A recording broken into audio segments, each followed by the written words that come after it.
Good morning mga kabaren! It's July 26, 2025, Sabado.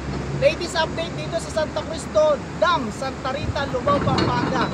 So ito na nga zipline, zip pipe na gagamitin para sa konkreto solusyon at agarang solusyon ng ating gobyerno. Nandito na rin ang mga bako.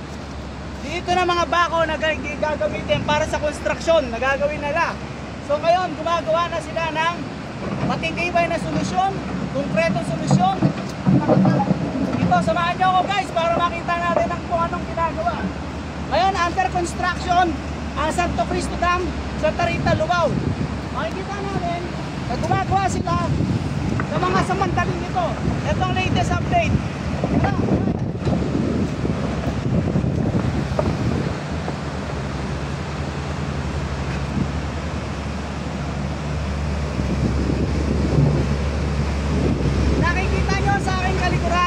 Nakikita nyo ba ako, nagtatambak sila ng mga boulders na halos na malalaki para masolusyonan nila ang malaking parang sinkhole na nangyari para hindi mabutas ang tinatawag na bike. Okay?